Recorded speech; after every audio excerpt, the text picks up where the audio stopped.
નમસ્કાર મિત્રો, આજે સીધું ને સટમાં આપણે નરેન્દ્ર મોદી માનનીય વડાપ્રધાન એમની જે વિદેશ નીતિ છે એ કેટલી નિષ્ફળ રહી છે અને દૂધ અને દહીંમાં પગ રાખવાની એમની પ્રવૃત્તિ અને વિશ્વગુરુ થવાની એમની ઘેલછા એને કારણે આજે આખા દેશે જેને નીચા જોણું કરવું પડે એવા સંજોગો નિર્માણ થયા છે. તમને ખ્યાલ હશે કે વ્હાઇટ હાઉસમાં હવે ડોનાલ્ડ ટ્રમ્પનું શાસન આવી ગયું છે અને આજે વ્હાઇટ હાઉસની ઓફિશિયલ વેબસાઇટ ઉપર અમે ડોનાલ્ડ ટ્રમ્પે જે આદેશો બહાર પાડ્યા એ ઢગલાબંધ આદેશોનો અભ્યાસ કર્યો. અમારી પાસે એની સંપૂર્ણ પ્રિન્ટ છે અને ગણાય નહીં એટલા બધા આદેશો એમણે બહાર પાડ્યા. જે વચનો એમણે ચૂંટણી દરમિયાન આપ્યા હતા, જાહેર કર્યા હતા, જે નીતિ અમલમાં લાવવાની વાત કરી હતી, એ બધી જ વાતો એણે એક્ઝિક્યુટિવ ઓર્ડર સાઇન કરતી વખતે ફટાફટ ત્યાંની 20મી તારીખે, એટલે કે જ્યારે એમણે શપથ ગ્રહણ કર્યા કે તરત જ એ બધા આદેશો બહાર પાડી દીધા છે.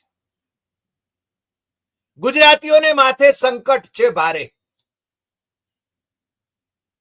કારણ કે જે ગેરકાયદે અમેરિકામાં ઘૂસવાની કોશિશ કરે છે એ લોકોમાં અડધે અડધા એ ગુજરાતીઓ હોય એવું લાગે છે. અને ભારત સરકારે તો કહ્યું છે કે 18,000 એવા લોકોને અમે લોકો પાછા લઈશું. એટલે શું, એ અહીંયા બધું વેચી કાચીને જે ગયા, સંકટો હોરીને જે ગયા, જમીનો વેચીને ગયા, દેવા કરીને જે ગયા અને કેટલાક ડૂબી પણ ગયા. ઉત્તર ગુજરાતના કેટલાક લોકોનો પણ તમને ખ્યાલ છે. એ બધા તો ગયા, એમના નાણાં તો ડૂબી ગયા. હવે ભારત સરકાર 18,000 લોકોને પાછા લાવે તો પણ અહીંયા શું એ ગરીબીમાં સબળશે કે પછી ભજીયાને ગોટા તળવાની વાતને એને જેમ અમિત શાહ કહે છે એમ એને વ્યવસાય ગણી લેવામાં આવશે?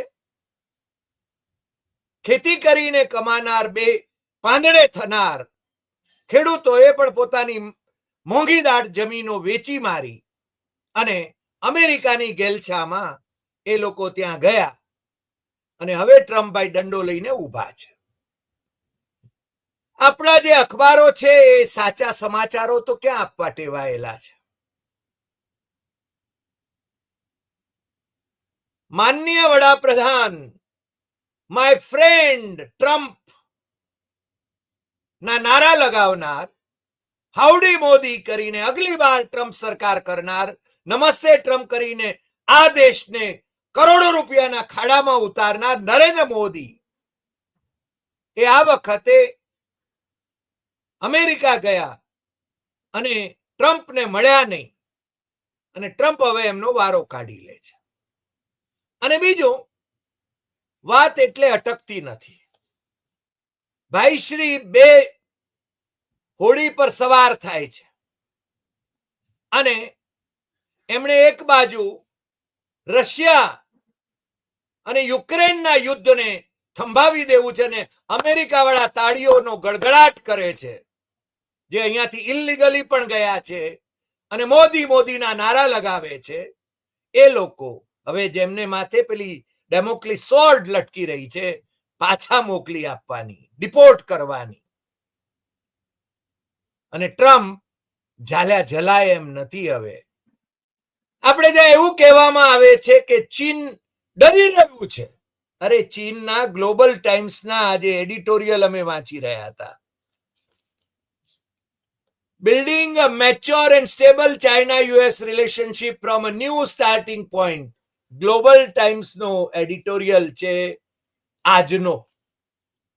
આ આજનો એડિટોરિયલ છે અને એની અંદર ટ્રમ્પભાઈ અને શી જિનપિંગ, આ બંને પ્રેસિડેન્ટ વચ્ચેની જે ટેલિફોનિક કન્વર્સેશન થઈ એના સંદર્ભમાં પણ વાત કરો. બંને જાની દુશ્મન છે, પણ ધંધાની બાબતમાં બંને બરાબર જાણે છે. ચીનાઓ ધંધો બરાબર કરી જાણે છે દુનિયાભરમાં, અને આર્થિક મહાસત્તા તરીકે સ્થાપિત થઈ ચૂક્યા છે. આપણા લશ્કરી દળોના વડાઓ પણ કબૂલવા માંડ્યા છે, અને અમને અમારા એક મિત્રએ ચીન જે અત્યાધુનિક શસ્ત્ર સરંજામ ડેવલપ કરી ચૂક્યું છે એના સંદર્ભમાં આપણા જ લશ્કરી વડાઓ એમના નિવેદનો અમને મોકલી આપ્યા છે. People's liberation army navy commissions first type 054B frigate making a breakthrough in stealth, combat command and firepower integrated control. આ પણ આજના ગ્લોબલ ટાઈમ્સમાં છે, તમે બધા વાંચી શકો છો. ગ્લોબલ ટાઈમ્સ એ ચીન સરકારનું ઓફિશિયલ ઓર્ગન છે, ઓફિશિયલ અખબાર છે. વેબસાઇટ જોઈ લેજો, ગ્લોબલ ટાઈમ્સ ગૂગલ કરજો અને તમને વાંચવા મળશે. એટલે હું એની વધારે વિગતોમાં જતો નથી. આપણે ત્યાં આજકાલ ભારતીય જનતા પાર્ટી વાળાઓને એક સુરાતન ચડ્યું છે. બાંગ્લાદેશી ઘૂસણખોરો, ઘૂસખોરો. ઝારખંડની ચૂંટણી થઈ ત્યારથી એમણે આ વાજુ વગાડવાનું ચાલુ કર્યું છે, અને છેક મહારાષ્ટ્રમાં પણ વગાડી રહ્યા છે. અને હમણાં પેલા સૈફ અલી ખાન ઉપર હુમલો કરનાર એ બાંગ્લાદેશી હોવાની વાત આવી છે. હવે તો પોલીસ ગમે તેને બાંગ્લાદેશી જાહેર પણ કરી શકે છે, તમે જાણો છો.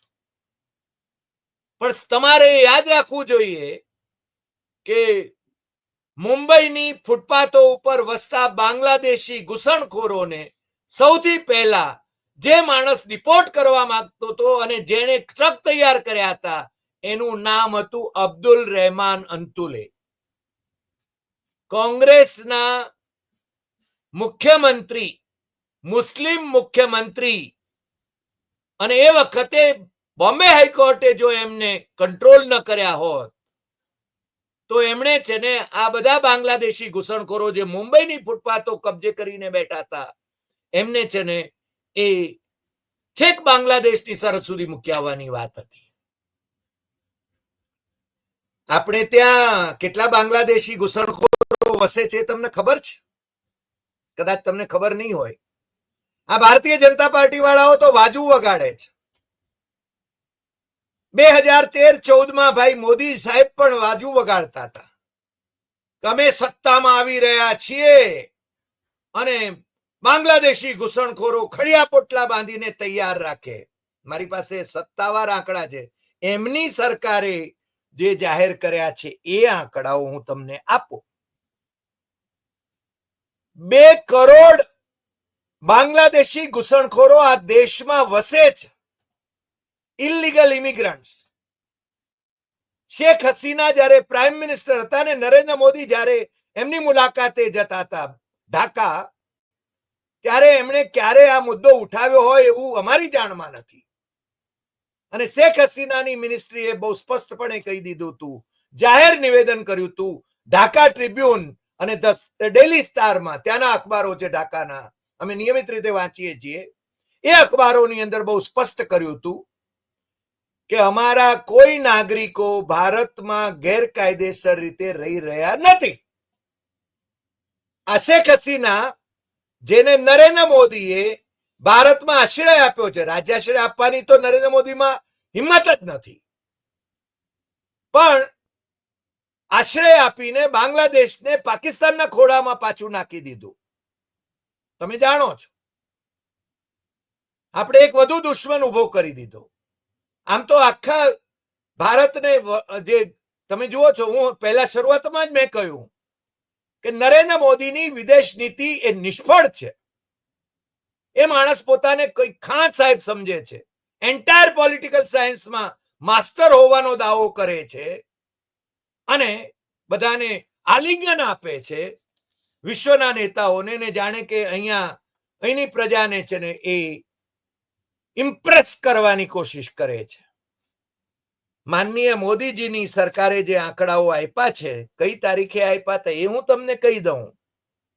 રાજ્યસભાની અંદર 14 માર્ચ 2018 ના રોજ મહેન્દ્રસિંહ મિશ્રાએ પૂછેલા સવાલ નો જવાબ એ વખતના ગૃહ રાજ્યમંત્રી કિરણ રિજિજુ એમણે આપ્યો હતો અને એ એમ કે છે કે 2013 કેટલા બાંગ્લાદેશી ઘૂસણખોરોને ડિપોર્ટ કરાયા, પાછા મોકલાયા 2013 તમને ખબર છે ને, ડોક્ટર મનમોહનસિંહની સરકાર હતી, કોંગ્રેસના નેતૃત્વવાળી સરકાર હતી. આ હું સરકારી આંકડા જે નરેન્દ્ર મોદીની સરકારે આપ્યા છે એ તમને કહી રહ્યો છું. 2013 5234 બાંગ્લાદેશી ઘૂસણખોરોને ડિપોર્ટ કરાયા. 2014 માનનીય નરેન્દ્ર મોદીજી વડાપ્રધાન બન્યા અને એમના શાસન દરમિયાન અડધું તો જાણે મનમોહનસિંહનું પણ શાસન હતું, પણ એમના શાસન દરમિયાન આખું વર્ષ આપણે ગણીએ તો જે આંકડો એમણે આપ્યો છે એ 989 નો છે. પેલો 5234 નો આંકડો હતો. 2014 989, 2015 474, 2016 308, 2017 ખાલી 51. આ આંકડા છે. અને એનાથી આગળ જઈને સંસદમાં મુકાયેલા મનમોહનસિંહની સરકાર વખતે જે લોકોને ડિપોર્ટ કરાયા 2012 ની અંદર 6537 અને 2013 તો મેં તમને કહ્યું 5234. એ આંકડો છે. આ સત્તાવાર રીતે તમે પણ ચેક કરી શકો છો. આ આંકડાઓને રાજ્યસભાની અંદર મુકાયા, આ છે ને સંસદની અંદર મુકાયા.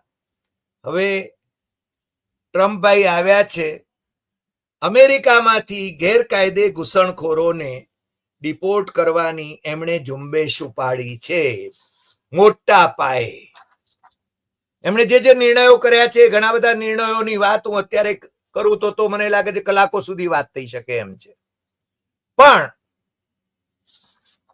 ત્યાં આગળ જે મને આંકડો આપવામાં આવ્યો છે 21 જાન્યુઆરી 2025 નો ઇન્ડિયા ટુડે ની અંદર પ્રકાશિત થયેલો, એમાં એમ કહેવાયું છે કે 7,25,000 ભારતીયો એ ધ્રુજી રહ્યા છે અમેરિકામાં, કારણ કે એમને છે ને ગમે ત્યારે પાછા તગડી મુકાશે ને એમાં અડધો અડધ તો ગુજરાતીઓ હશે.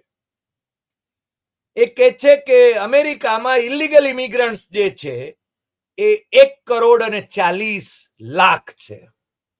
આ ઇન્ડિયા ટુડે નો આંકડો છે. ઇન્ડિયા ટુડે તો બહુ જ પ્રતિષ્ઠિત સામયિક છે, તમે જાણો છો. અને એમાં પ્રિયાંજલિ નારાયણનો 21 જાન્યુઆરી 2015 નો હું જે આંકડાઓ આપું છું એના સોર્સિસ પણ તમને કહું છું, એટલે તમે પોતે પણ ચેક અને ક્રોસ ચેક કરી શકો. બાઇડન ભાઈ હજુ ગઈકાલે જેમણે સત્તા છોડી, એમના શાસન દરમિયાન 2024 1500 ઇન્ડિયન્સને ડિપોર્ટ કરાયા ત્યાંથી. અને ઇલીગલ ઇમિગ્રન્ટ્સ કેટલા રહે છે, ફ્લોરિડા, ટેક્સાસ, ન્યુયોર્ક, ન્યુજર્સી, એ બધાનો આંકડો છે ને 4 લાખ જેટલો છે. અને યુએસ ઇમિગ્રેશન એન્ડ કસ્ટમ એન્ફોર્સમેન્ટે જે ડિપોર્ટ કર્યા છે એ 192 દેશોના 2,70,000 લોકોને. મેં તમને કહ્યું ને કે ભારતીયોની સંખ્યા એમાં 1529 છે, પરંતુ 192 દેશોના 2,70,000 લોકોને એમણે ડિપોર્ટ કર્યા છે. માનનીય નરેન્દ્ર મોદીજી કેટલા સક્રિય છે એ તમે જોયો એમના આંકડાઓ. 51 લોકોને ડિપોર્ટ કરાયા, 5 લોકોને ડિપોર્ટ કરાયા, 308 લોકોને ડિપોર્ટ કરાયા, 474 લોકોને ડિપોર્ટ કરાયા. અને હવે પેલી ઘંટડી વગાડે છે ઝારખંડમાં ને મહારાષ્ટ્રમાં કે ગેરકાયદે ઘુસેલા બાંગ્લાદેશીઓને અમે પાછા કાઢીશું. શું ખાક કાઢી રહ્યા છો તમે? આ આંકડાઓ તમે આપેલા છે સંસદની અંદર. અને બીજી બાજુ 2023માં અમેરિકામાં જે ગુજરાતીઓ, લગભગ ગુજરાતીઓ કેટલા ગેરકાયદેસર રીતે ઘૂસ્યા 2023માં 40,000. મને લાગે છે ગુજરાતીઓને શરમ પણ જો હોય તો, અને નરેન્દ્ર મોદીને અહીંયા શાસનમાં હોય અને બાઇડનભાઈને ગળે મળતા હોય, માય ફ્રેન્ડ કહેતા હોય, આ દેશને કરોડોના ખાડામાં ઉતારતા હોય નમસ્તે ટ્રમ્પ કરીને, અને ત્યાં જઈને હાઉડી મોદીમાં અગલી બાર ટ્રમ્પ સરકાર એમ કહેતા હોય, આ નરેન્દ્ર મોદીની વિદેશ નીતિ કેવી છે એ તમે સમજી શકો છો. મારી પાસે તો એટલી બધી વિગતો છે આજે કે કઈ ના પૂછો વાત. અને હજુ તાજી એક બીજી વિગત છે જે સ્ફોટક છે. ભાઈ, સરદાર સાહેબે ક્યારેક કહેલું, મુસ્લિમોના સંદર્ભમાં કહ્યું હતું લખનૌની અંદર, કે દો કસ્તી પર આપ સવાર નહીં હો સકતે હૈ. એટલે ભારતમાં રહો અને પાકિસ્તાનને વફાદાર રહો એવું નહીં કરતા. એમની અપેક્ષા હતી કે મુસ્લિમોનો પણ આ દેશ છે, હિન્દુઓનો પણ દેશ છે, શીખોનો પણ દેશ છે, અને હિન્દુ રાષ્ટ્ર એ પાગલો કા ખ્યાલ હે, આ સરદાર સાહેબના શબ્દો છે. પણ આ દેશ પ્રત્યેની વફાદારી એ છે ને એ જીવન મંત્ર હોવો જોઈએ, એ વાત એ હંમેશા કહેતા હતા. અને ભાઈશ્રી આપણા જયશંકરને ભારત સરકારના પ્રતિનિધિ તરીકે જે ત્યાંના સ્ટેટ ડિપાર્ટમેન્ટે, વિદેશ મંત્રાલયે આપણા વિદેશ મંત્રાલયને જે નિમંત્રણ મોકલાવ્યું, એટલે યુએસ ટુ ભારત, એમાં નરેન્દ્ર મોદીને તો નિમંત્રણ મળ્યું નહીં, નરેન્દ્ર મોદીને ફોન નહીં કર્યો. માય ફ્રેન્ડ કહેતા હતા, એના માટે આટલું બધું કર્યું, આ દેશને કરોડો રૂપિયાના ખાડામાં ઉતારી દીધો. તમને ખબર છે ને, એક બીજી આડવાત કહી દઉં, આંકડાઓ, સત્તાવાર આંકડાઓની વાત. 2014માં નરેન્દ્ર મોદી જ્યારે સત્તામાં આવ્યા ત્યારે આ દેશનું દેવું એ 55 લાખ કરોડ રૂપિયા હતું. આજે તમને ખબર છે કેટલું છે? 235 લાખ કરોડ રૂપિયા. દેવું કરો અને ઘી પીઓ.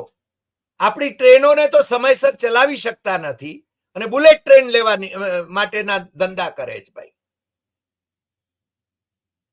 લોન લેવી જાપાનથી, આવતી પેઢીઓ ભરશે, નરેન્દ્ર મોદીની પેઢીએ ક્યાં ભરવાની આવે? શતાયુ થાય, પણ લોન લેવાની, દેશનું દેવું વધારવાનું અને વિકાસ સાધ્યો. વિકાસ 80 થી 82 કરોડ લોકોને મફત રાશન આપીને સામે વોટ ઉઘરાવવાના. ખેડૂતોને 6,000 રૂપિયા વર્ષે જાણે ભિખારીની જેમ ભીખ આપવી, અને પાછા એમ કે છે કે કિસાન સન્માન નિધિ. શાના માટે ભાઈ? એમને એમએસપી આપો. એમએસપી એ 6,000 કરતા પણ વધારે થશે. તમે છે ને જે એમના ખેડૂતોના અધિકારનું છે એ તમે છીનવી રહ્યા છો, જીએસટી મારફત છીનવી રહ્યા છો, અને પાછા જાણે ભિક્ષા આપી રહ્યા છો. 15 લાખ કરોડ રૂપિયા કરતા પણ વધારે ની લોનો ઉદ્યોગપતિઓની, એમના મિત્રો ઉદ્યોગપતિઓની લોનો એ છે ને રાઇટ ઓફ કરી રહ્યા છે, અને ખેડૂતોના દેવા રાઇટ ઓફ કરવા માટે એમને સૂચતું નથી. આ કઈ નવી વાત હું નથી કહેતો, તમને ખબર હોવી જોઈએ. આ છે ને ભાઈશ્રીની ઇજ્જત એ આખી દુનિયામાં અત્યારે છે ને લૂંટાઈ રહી છે. એમની નહીં, મોદીની નહીં, આ દેશની ઇજ્જત લૂંટાઈ રહી છે. અને હજુ પાછા એ ઇજ્જત લૂંટાવી રહ્યા છે એનું એક બીજું ઉદાહરણ આજે હું તમને કહું. ટ્રમ્પ ના શપથવિધિમાં, ઇનોગ્યુરલમાં, પેલા ગુરમત પન્નુન, તમને ખબર છે ને, જે ખાલિસ્તાનવાદી કહેવાય છે, એને ટેરરિસ્ટ કહીએ છીએ આપણે, એને મરાવી નાખવાનો આરોપ એ ભારતીય અધિકારીઓ ઉપર છે. આપણે નાઈ નાખ્યું, અમારી સરકાર સાથે કોઈ સંબંધ નથી. જાઓ, એ બે અધિકારીઓ છે ને એ અમેરિકામાં એમનું જે થવાનું હોય થાય, એમની સામે કેસ થાય, જે થવાનું હોય થાય. આ પન્નુન એ બાઇડનની શપથવિધિમાં ઉપસ્થિત હતો કેવા કે હતા કેવું એ પણ મારા માટે સવાલ છે, કારણ કે પોતાને ખાલિસ્તાનવાદી કહે છે, આપણે એને ટેરરિસ્ટ કહીએ છીએ. તમને ખ્યાલ હશે ડોક્ટર જગજીતસિંહ ચૌહાણ ખાલિસ્તાનના સેલ્ફ પ્રોક્લેમ પ્રેસિડેન્ટ હતા, લંડનમાં રહેતા હતા. એમણે ખાલિસ્તાનનો નકશો, ધ્વજ, નાણાં બધું જાહેર કર્યું હતું. અટલ બિહારી વાજપેયીની સરકારે એમને માફી બક્ષી હતી. હરિદેસાઈ ખોટું કહેતો હોય તો તમે ચેક અને ક્રોસ ચેક કરજો ને હું ખોટો હું તો હું જાહેરમાં કહીશ કે હું ખોટો હતો. આ પન્નુને એક ત્યાં આગળ એમની સ્વેરિંગ ઇનમાં કઈ રીતે ગયા એ ખબર નથી, પણ જ્યારે યુએસએ ના નારા લાગતા હતા ત્યારે એને ખાલિસ્તાનના નારા લગાવ્યા ત્યાં. સમજ્યા? અને આજે બીજો ધડાકો કર્યો છે મોદીજીના વિદેશ મંત્રીએ, આ દેશના વિદેશ મંત્રીએ. જેએનયુ નું પ્રોડક્ટ છે, જેએનયુ ને તો કન્ડેમ કરે છે, ખતમ કરી રહ્યા છે. એક ગુજરાતીએ દુનિયામાં પોતાની પ્રતિષ્ઠા જમાવનાર એક યુનિવર્સિટીને નરેન્દ્ર મોદીની સરકારની નિશ્રામાં ખતમ કરવામાં આવી રહી છે એની પ્રતિષ્ઠા. જસ્ટિસ એમસી ચાગલાએ સ્થાપેલી જેએનયુ દુનિયાભરની અંદર જાણીતી પ્રતિષ્ઠિત યુનિવર્સિટી એને સિસ્ટમેટિકલી ખતમ કરવામાં આવી રહી છે. અને આ ભાઈ શ્રી જયશંકર અને પેલા નાણામંત્રી જે છે બેન નિર્મલા સીતારામન, એ પણ પાછા જેએનયુ ના પ્રોડક્ટ છે. આપણે ત્યાંના આઈએએસ ઓફિસરો અને આઈપીએસ ઓફિસરો જેએનયુ ના પ્રોડક્ટ હોય છે. પણ આ જયશંકર અત્યારે વિદેશ મંત્રી છે. ક્વાડના વિદેશ મંત્રીઓની ત્યાં નીતિ વિષયક બેઠક મળી. આપણા ટ્રિબ્યુન ઇન્ડિયાની અંદર જ આ પાછો રિપોર્ટ છપાયો છે, ભારતમાં જ રિપોર્ટ છપાયો છે. ત્યાં છપાયો હોય તો તમે એમ કહી શકો કે બાયસ છે. એનું પહેલું વાક્ય છે કે જાપાનના વિદેશ મંત્રી ટાકેશી, ભારતના વિદેશ મંત્રી એસ જયશંકર, અમેરિકાના સ્ટેટ સેક્રેટરી ઓફ સ્ટેટ એટલે કે વિદેશ મંત્રી માર્કો રૂબિયો અને ઓસ્ટ્રેલિયાના વિદેશ મંત્રી પેની વોંગ એ વોશિંગ્ટન ડીસીની અંદર એમની મીટિંગ મળી અને એમણે સાઉથ ચાઇના સીની અંદર પોતાનો અધિકાર જમાવવાના ચીનના પ્રયાસોને વખોડી કાઢ્યા. ભાઈ, મારા લડાખની અંદર ચીન ઘૂસી ગયું છે, એનું કંઈ કરો ને. આના આ આખા રિપોર્ટમાં એનું તો કોઈ ઉલ્લેખ જ નથી. અરુણાચલ પ્રદેશ ઉપર ચીન દાવો કરે છે, એનું કંઈક કરો ને, એનો કોઈ ઉલ્લેખ નથી. જે દેશોની ટેરિટરીની વાત આમાં કરી છે, 6 દેશોનું a code of conduct is being discussed among 6 countries: Philippines, China, Taiwan, Vietnam, Malaysia, Brunei, that are party to the maritime boundary dispute in South China Sea. ભાઈ, મારા ભારતનું શું? મારી સરહદોમાં ચીન ઘૂસી આવે છે એનું શું? નરેન્દ્રભાઈ તો મૌની બાબા છે. ક્યારેક ડોક્ટર મનમોહન સિંહને કહેતા હતા મૌની બાબા. શું બેઇજ્જતી કરતા હતા મારા વડાપ્રધાનની. મને લાગે છે નરેન્દ્ર મોદીની પણ એટલી હદે બેઇજ્જતી કોઈ નથી કરી શકતું. કે છે કે રેઇનકોટ પહેરીને નાય છે, આ રીતે મિમિક્રી કરે. નરેન્દ્રભાઈ, મને લાગે છે હજુ સમય છે. બાઇડનભાઈના શાસનમાં તમે વિશ્વ નેતા થવા નીકળ્યા હતા, ટ્રમ્પભાઈએ તમને તમારું સ્થાન બતાવી દીધું છે. મને લાગે છે કે આવતા દિવસોમાં આપણે વધારે ચર્ચા કરીશું એમની વિદેશ નીતિની, ટ્રમ્પભાઈના નાટક ચેટકની. અને ટ્રમ્પભાઈ કંઈ પણ કરી શકે એવો છે, અનપ્રિડિક્ટેબલ છે, અને એટલા માટે જ માર્કેટ ક્રેશ થાય છે. એ તમે સમજી શકો છો. આપણે ભારતના ઉજ્જવળ ભવિષ્ય માટે જાગતા રહેવું પડશે. લોકશાહીને બચાવવા માટે જાગતા રહેવું પડશે. બંધારણ બચાવવા માટે જાગતા રહેવું પડશે. અને મારે તો આજે આટલી જ વાત કરવાની છે. મેં જે વાત કરી એ થોડીક અલપ જલપ વાતો કરી. કલાકો સુધી આપણે વાત કરી શકીએ એમ છીએ, પણ આજે આટલી વાત. ફરી મળીશું નવા એપિસોડમાં નવા વિષય સાથે. નમસ્કાર.